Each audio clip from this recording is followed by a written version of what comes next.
Je vois pas la télé. C'est-tu parti? Oui. Donc, à l'ordre, s'il vous plaît. La Commission de l'agriculture, des pêcheries, de l'énergie et des ressources naturelles reprend ses travaux. Je demande à toutes les personnes présentes dans la salle de bien vouloir éteindre la sonnerie de leurs appareils électroniques. Et cet après-midi, nous entendrons Bitfarms, l'Union des consommateurs ainsi que Options consommateurs. Donc, je souhaite la bienvenue aux représentants de Bitfarms ici présents. Je vous rappelle que vous disposez de 10 minutes pour faire votre exposé, puis nous procéderons à la période d'échange avec les membres de la Commission.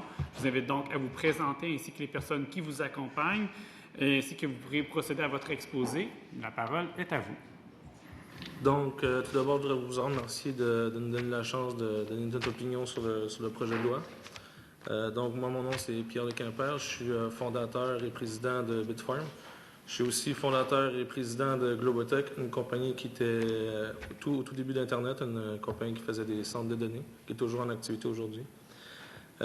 Donc, on est ici aujourd'hui pour parler de Bitfarms. Donc, ouais. Qui sont avec vous? Pascal Cormier, qui est notre expert en énergie. Puis Pierre-Olivier Charbonneau, qui est Charlebois, qui est notre avocat. Donc, c'est ça, je vais présenter Bitfarms. Ça fait à peine 2 ans qu'on existe au Québec. On a une croissance assez fulgurante, qu'on pourrait dire. On a investi au Québec 57 millions de dollars en même pas 2 ans dans nos infrastructures. En ce moment, on utilise environ 41 MW, qui est à peu près un tiers de notre projet qu'on voit pour le Québec. On donne environ 1,2 million par mois à Hydro-Québec, Hydro-Sherbrooke, Hydro-Magog. On donne 1,2 million en énergie. Ça, comme je vous dis, c'est seulement un tiers de notre projet. Aussi, on a réussi à financer une étude avec l'ETS, une étude de recherche pour créer des applications qui relient à la chaîne de blocs pour $1 million, qui est financé à 500 000 $ par Bitfarms et aussi 500 000 $ par le gouvernement fédéral. Donc, quand on a décidé d'installer Bitfarms au Québec, quand on a fait l'exploration, parce que notre industrie, c'est une industrie émergente, c'est une nouvelle industrie, donc il faut préparer bien le terrain. Donc, nous, qui est une de nos ressources essentielles pour notre entreprise, c'est l'énergie. Comme tous les centres de données au Québec, comme Amazon et Google, ont besoin d'énergie. Donc, Bitfarms, c'est la même réalité que tous les centres de données. Donc, quand on a fait l'exploration à travers le Canada, à travers les États-Unis, le Québec, on avait tous les ingrédients nécessaires pour développer cette entreprise-là. Puis, un des gros critères qu'on avait besoin aussi, c'était la stabilité sur le tarif énergétique. Puis, ce tarif-là, nous, on avait spécifié, puis on avait vu que la Régie de l'énergie était implanté, était déjà là pour justement être le régulateur en cause que, justement, on est en une situation de monopole au Québec. Donc, nous, on était confiants que la Régie de l'énergie était là pour régulariser les prix et faire ses devoirs de régulateur. Donc, après ce moment-là, quand on a décidé de s'installer au Québec, on a eu la chance de s'asseoir avec la haute direction d'Hydro-Québec dès le départ parce qu'à ce moment-là, notre industrie n'était pas connue. Donc, on était plus en mode éducationnel. Hydro-Québec voulait savoir exactement pourquoi on avait besoin d'énergie. Donc, on leur a expliqué exactement que nous, on n'est pas plus différent qu'un centre de données. On est des centres de calcul que nous, on dit un peu comme des centres... c'est la même chose que des centres de données. C'est qu'avec Hydro-Québec, nous, on voulait de l'énergie. Donc, Hydro-Québec nous ont mentionné des endroits stratégiques au Québec où il y avait déjà des infrastructures existantes. Puis qu'elle allait pouvoir nous desservir nos consommations d'énergie qu'on avait besoin pour notre expansion au Québec.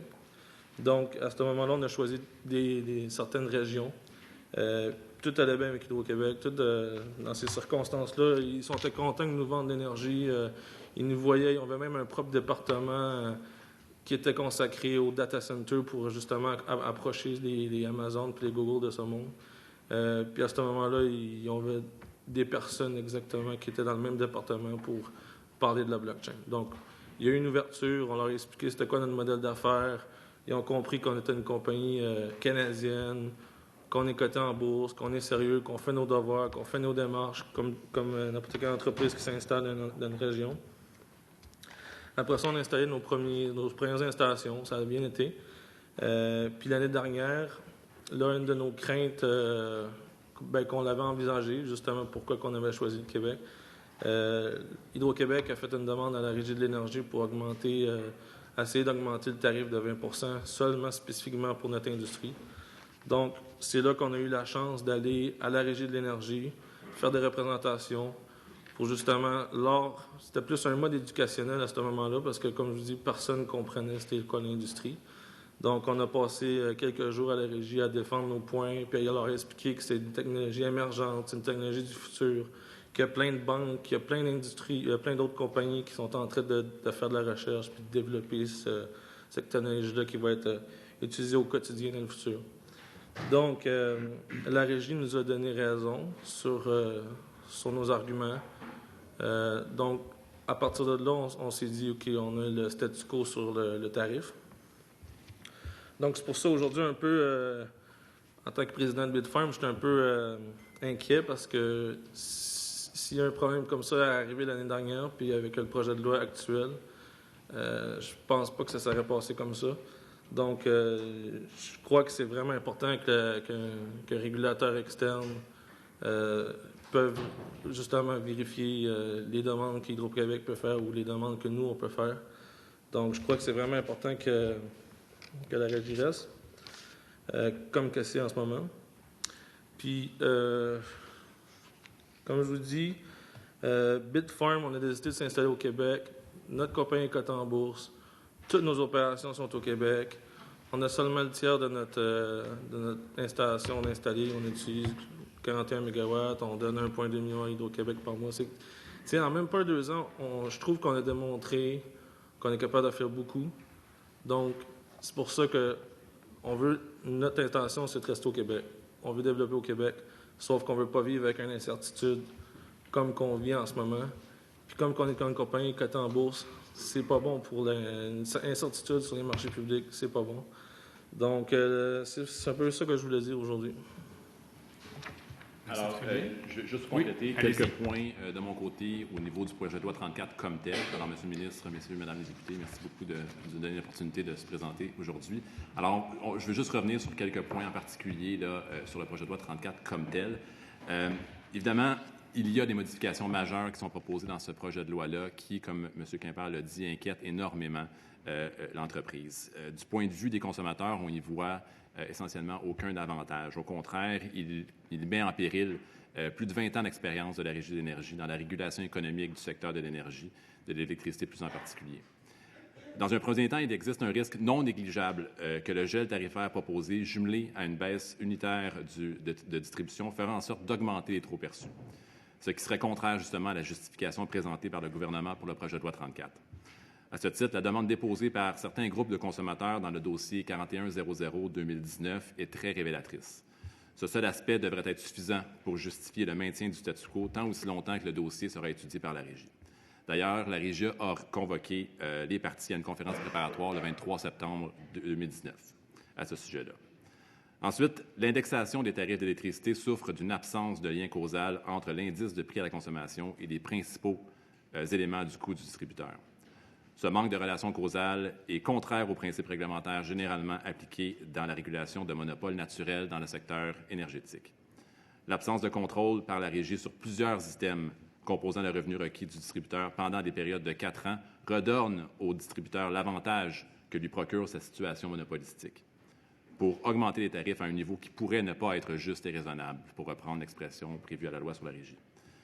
Cette augmentation injustifiée pourrait affecter directement la compétitivité des entreprises québécoises et nuire au développement des secteurs émergents comme celui de la chaîne de bloc.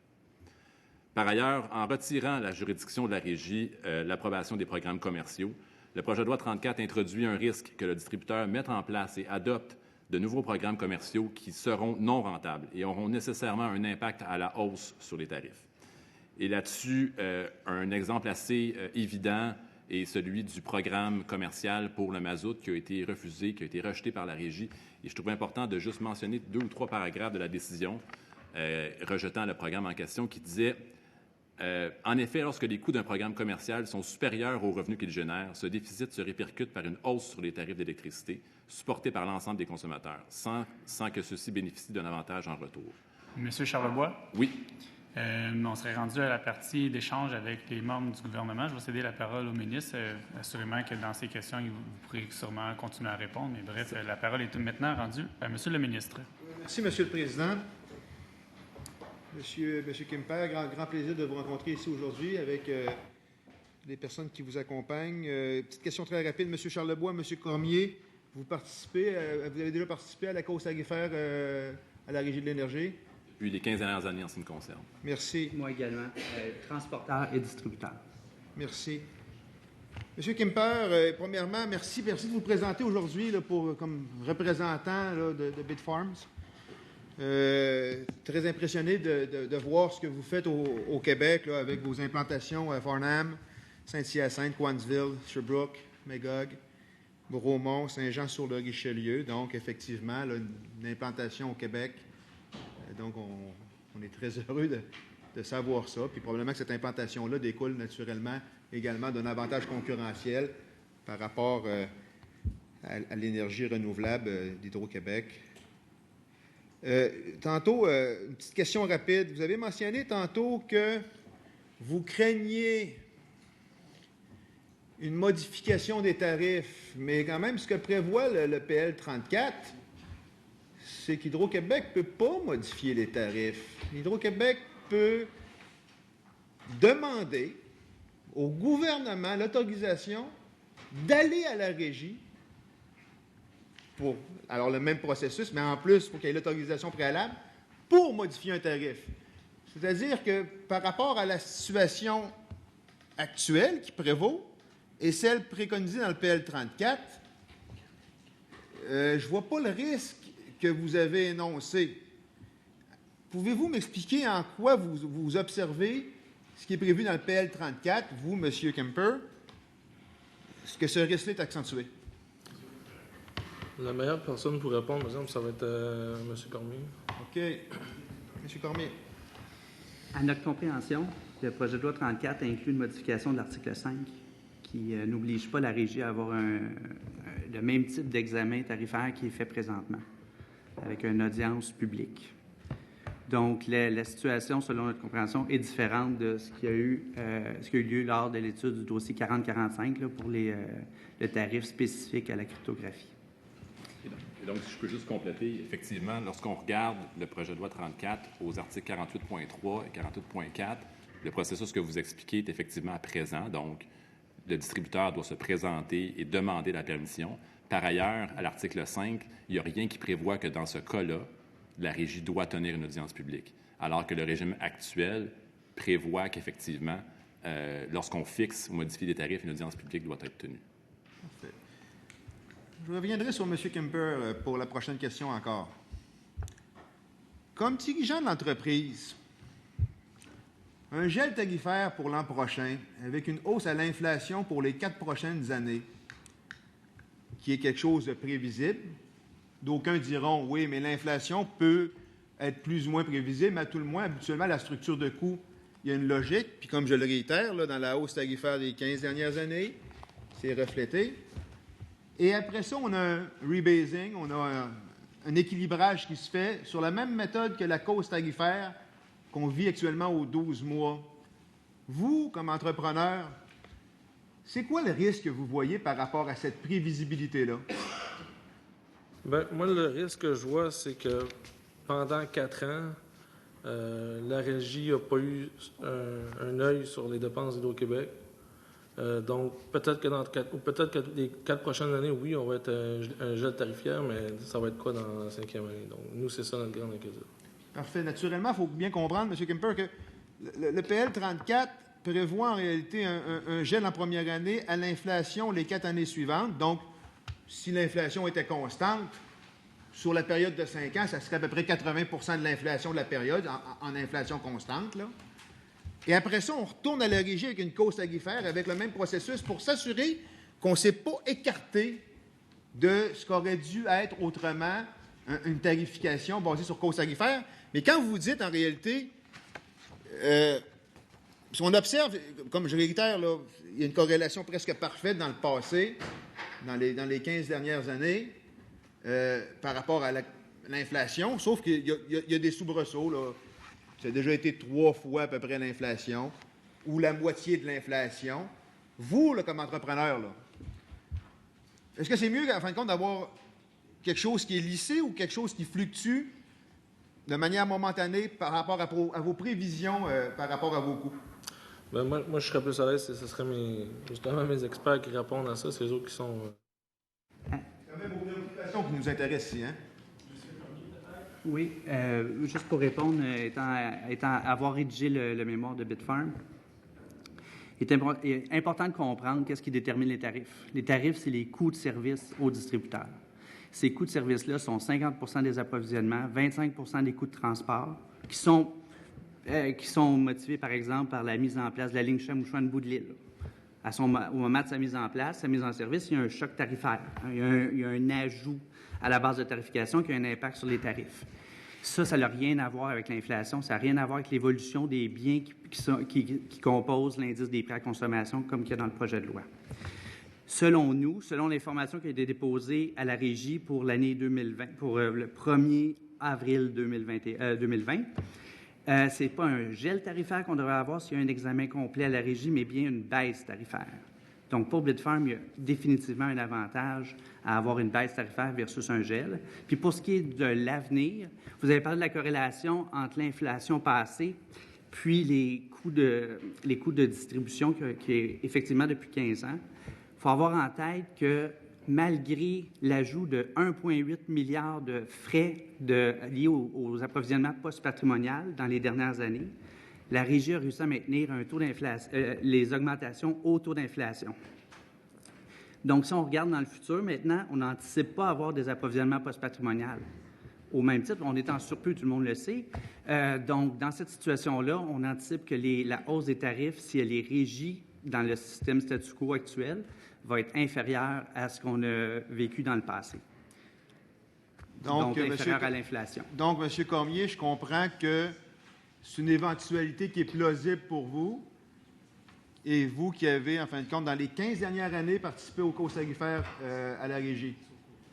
Et je reviens quand même sur des préoccupations spécifiques, parce qu'aujourd'hui, on reçoit Bitfarm, qui en réalité est une entreprise avec un besoin en énergie important. Là, je vois que vous avez, en fin de compte, bénéficié d'un tarif TDE. Est-ce que les tarifs d'hydroélectricité au Québec sont concurrentiels pour votre milieu d'affaires? Ils sont concurrentiels, oui, mais vous avez mentionné le TDE. Le TDE, on ne l'a pas eu dans toutes nos installations. Comme je vous dis, on s'était assis avec la haute direction d'Hydro-Québec. Au début, c'est comme si on avait le tapis rouge. Là. Ils nous donnaient... On avait eu le TDE pour certaines installations. On avait eu tout allait bien à ce moment-là. Nos nouvelles installations ne sont plus au TDE. Oui, les tarifs au Québec sont concurrentiels, mais le mot dit, c'est concurrentiel. Il y a d'autres provinces ou il y a d'autres places en Amérique du Nord que les tarifs sont beaucoup moins chers qu'au Québec. Mais oui, c'est avantageux pour nous, mais on n'est pas le seul endroit qu'on aurait pu aller s'installer. Une des grosses raisons pourquoi je vous dis qu'on s'est installé ici, c'est que justement, il y avait un régulateur qui vérifiait les prix. Donc, quand vous dites une des bonnes raisons, puis ce sera pas long, comme ça mon collègue va poser une question, mais une des bonnes raisons qui a fait que vous êtes installé au Québec pour vous, c'est à cause de la présence du régulateur qui faisait pour vous, là, qu'est-ce qui vous a permis le régulateur au cours des dernières années pour vous assurer là, que c'est une bonne place au Québec?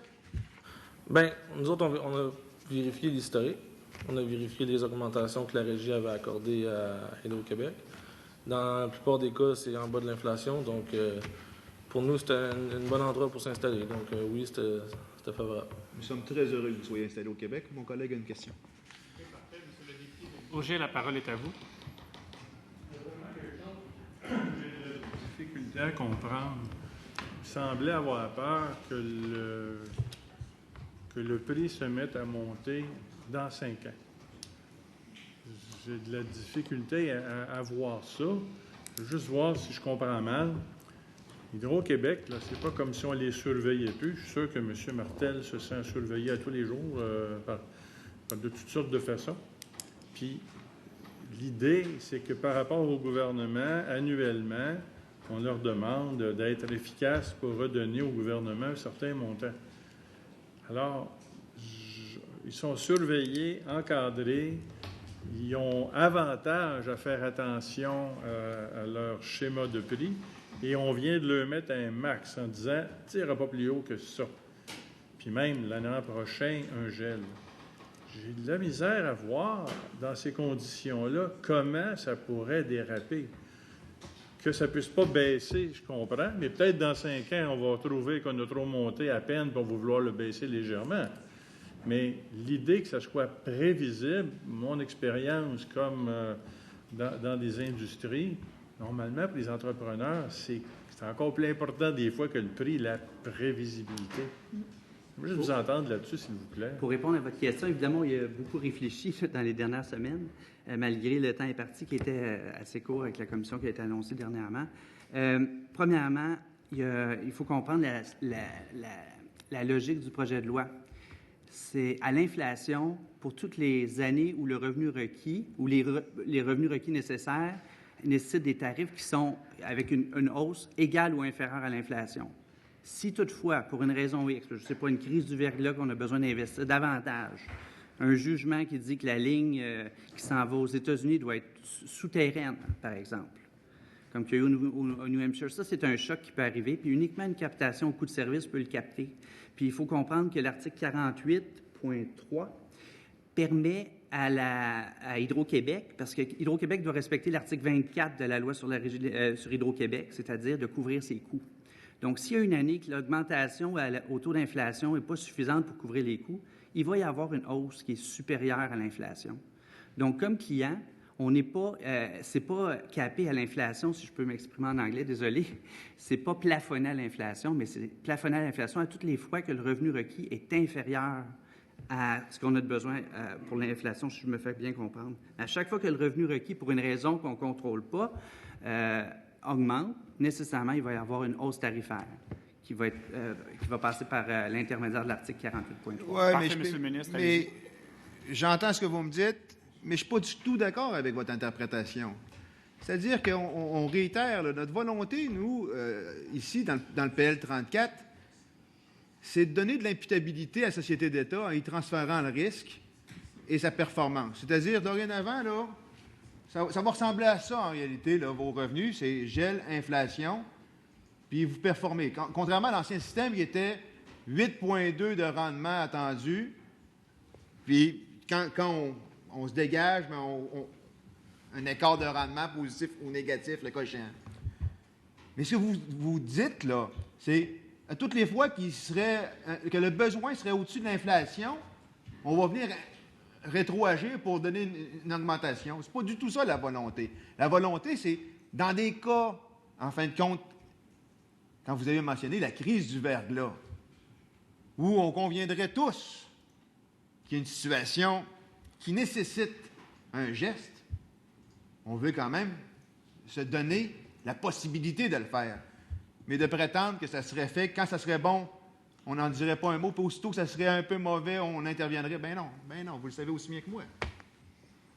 La mécanique, elle est là. S'il y a une possibilité... La possibilité de demander au gouvernement... Mais c'est pas l'esprit qu'on en a. Et ici, publiquement, je le dis, là.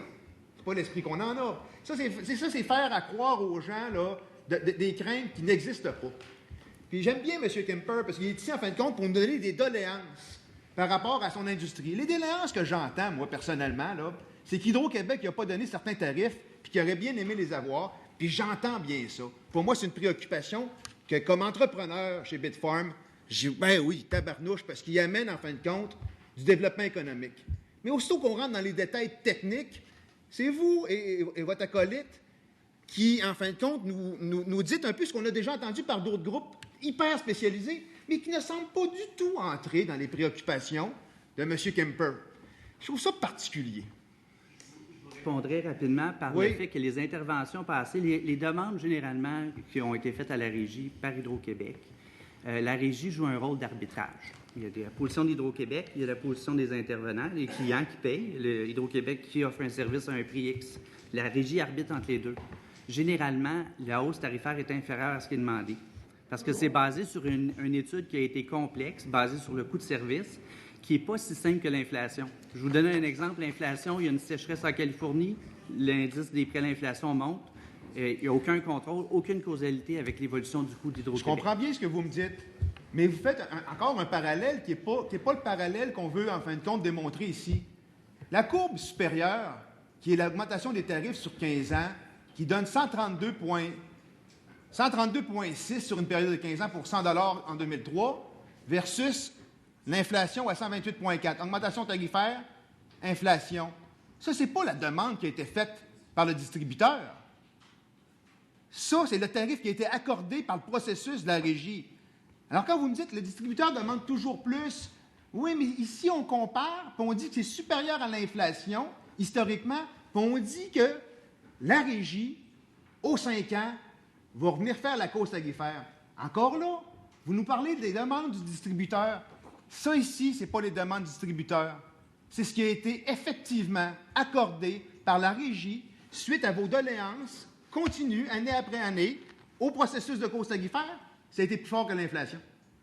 Comme j'ai expliqué, c'est une historique. Donc, ça représente l'évolution du coût de service effectif, réel, pour desservir la population, la sécurisation du réseau, ce qu'Hydro-Québec appelle la fiabilité. C'est des événements passés. Nous, si on regarde par en avant, on se rend compte qu'il n'y aura pas de choc tarifaire à la hausse lié aux approvisionnements. On se rend compte que les investissements, par exemple, pour intégrer la Romaine, 3 centrales sur 4 ont déjà été intégrés. Donc, il y a beaucoup des gros investissements qui ont eu des impacts à la hausse sur les tarifs. Et malgré ces gros impacts-là, la Régie a su maintenir et même aller en deçà des demandes d'Hydro-Québec. Bon, merci beaucoup, Monsieur le ministre. Monsieur le ministre, désolé, on est arrivé au temps pour la partie gouvernementale. Je cède maintenant la parole à l'opposition officielle. Monsieur le député de Laval-des-Rapides, la parole est à vous.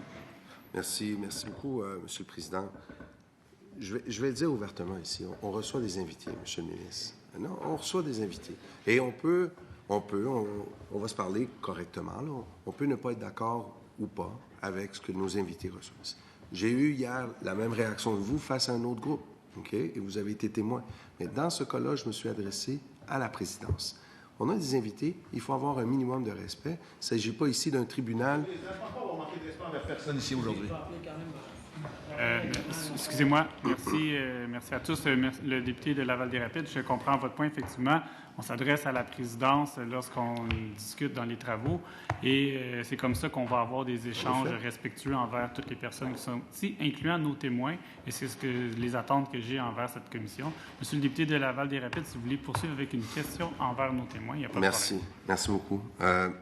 Merci, messieurs Quimper, Charlebois et Cormier. Merci pour vous être déplacés, de nous avoir soumis votre mémoire.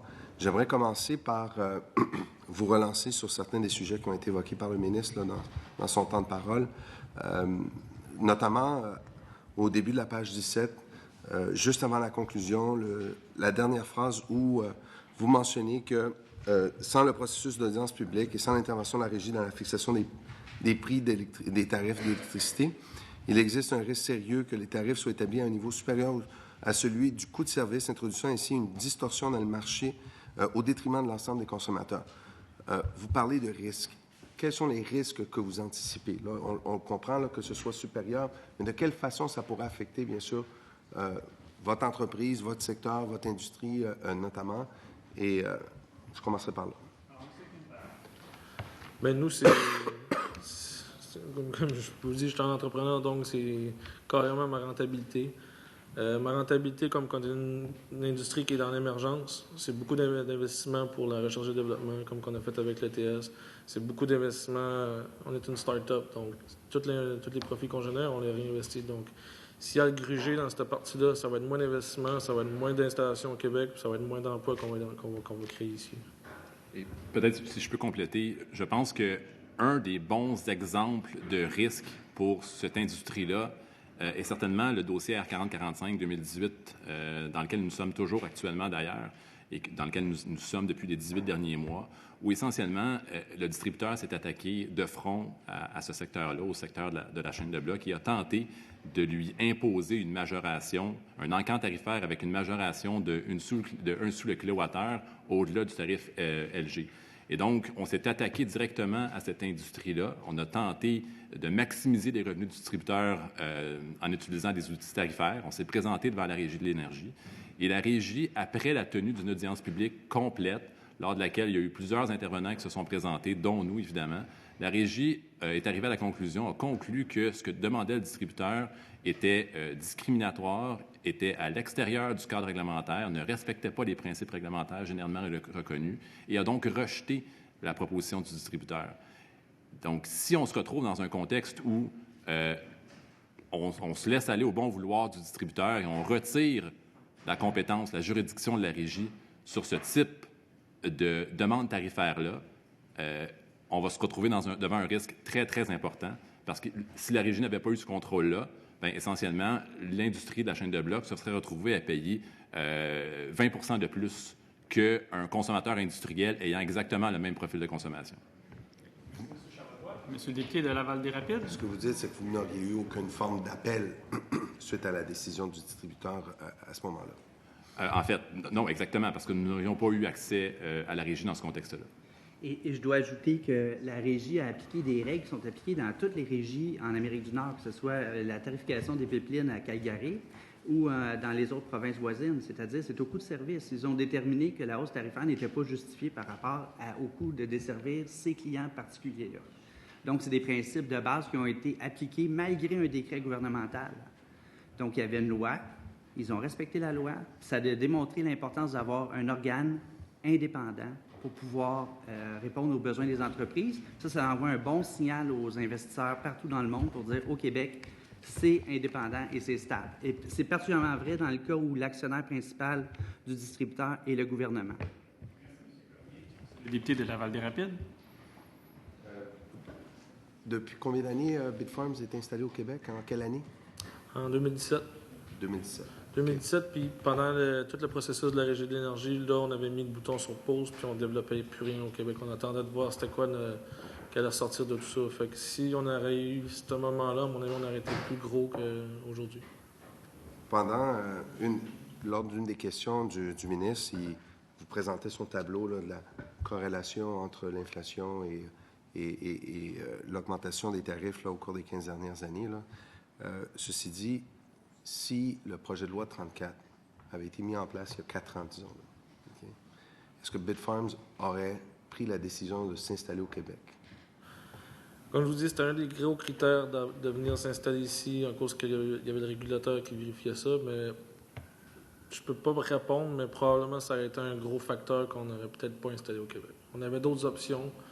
Puis ça, c'était, comme je vous dis, c'était un des gros facteurs parce qu'on se disait que c'est un régulateur externe qui va justement être le watchdog pour nos industries, pour les industriels au Québec. Donc oui, c'était un des critères importants. C'est drôle parce qu'hier, effectivement, il y avait une association qui représente la transformation alimentaire qui mentionnait justement le fait que l'instabilité, ou si on peut dire le manque de régulation générait justement peut-être une insécurité ou repousser des investissements étrangers. Et notamment, un des exposants a donné l'exemple d'une entreprise qui a considéré longtemps le Québec, puis finalement a décidé d'aller en Ontario, compte tenu que il y avait cet élément-là qui était notamment un facteur.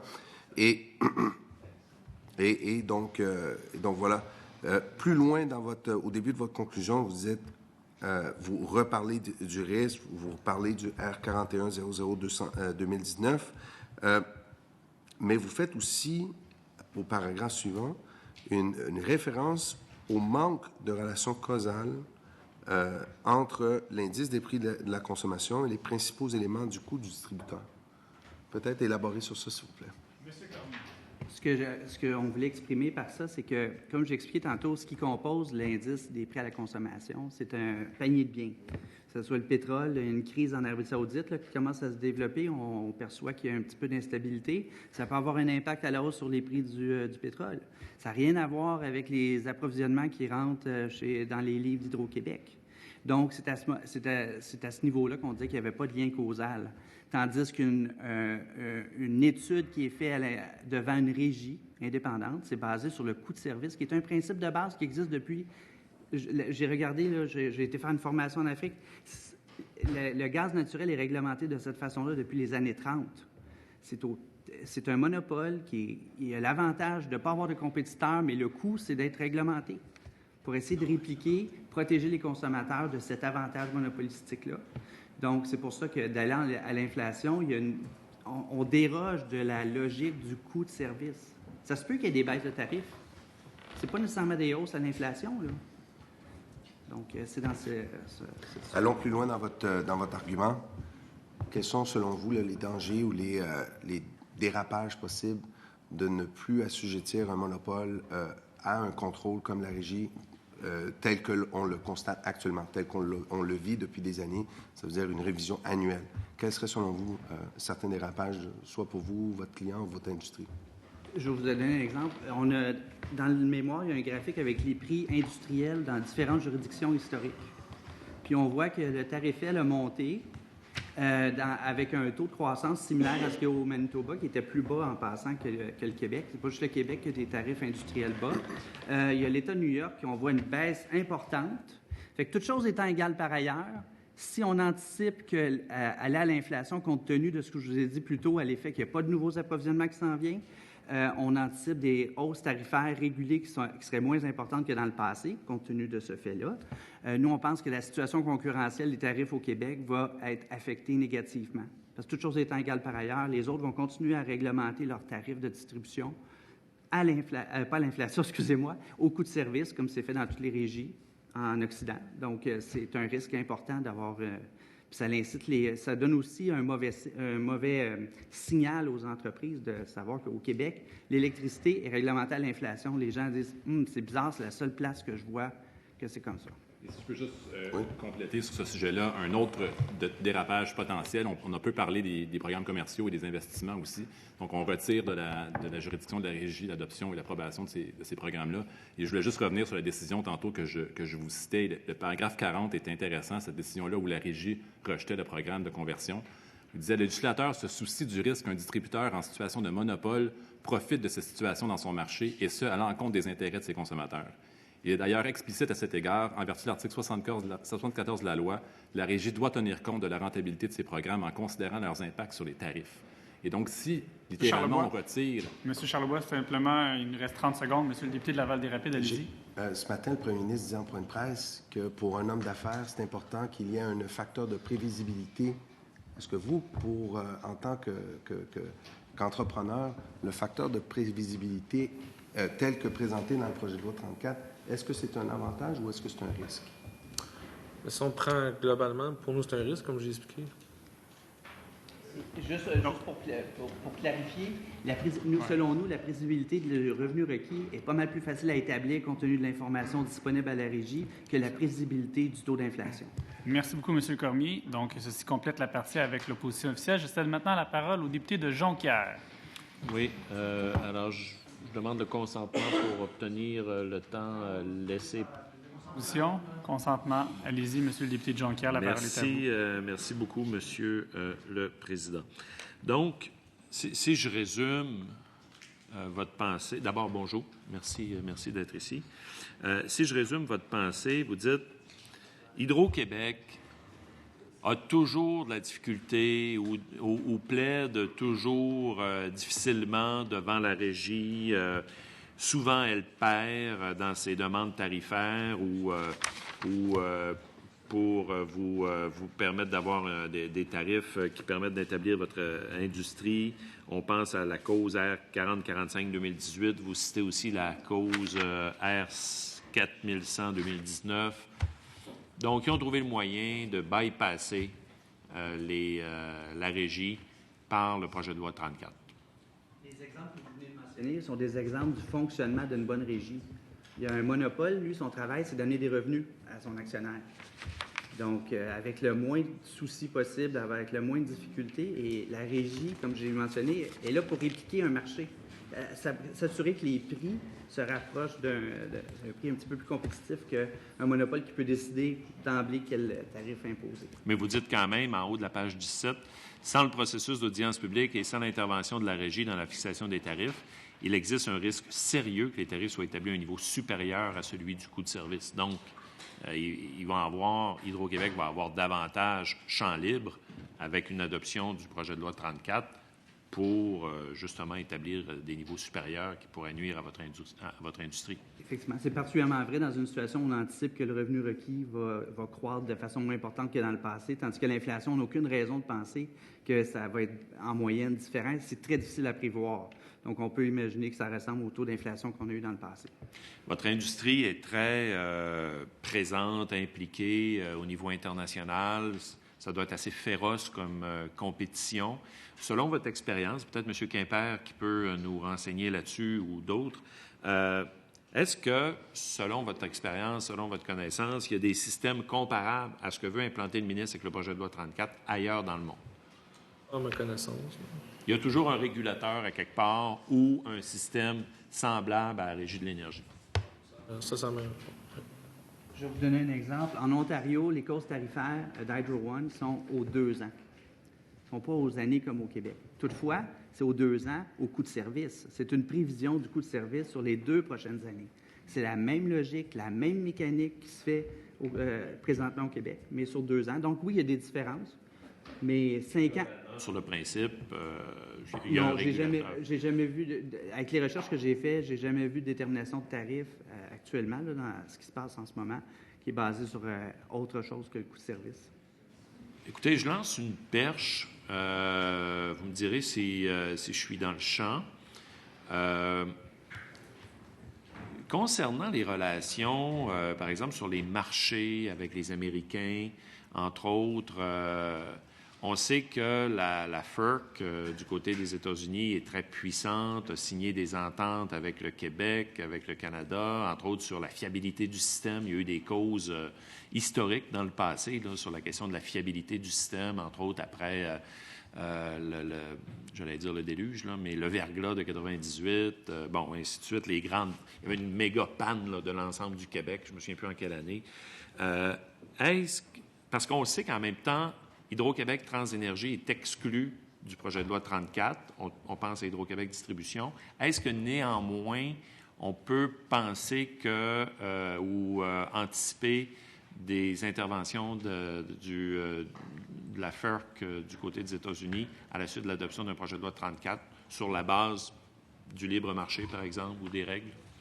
Il faut remettre en contexte, en 1996, dans la politique énergétique du gouvernement, il était mention que le gouvernement avait l'intention de demander à Hydro-Québec de demander un permis pour transiger aux États-Unis. Puis effectivement, une des obligations, entre autres, c'est que son réseau de transport soit accessible à tous.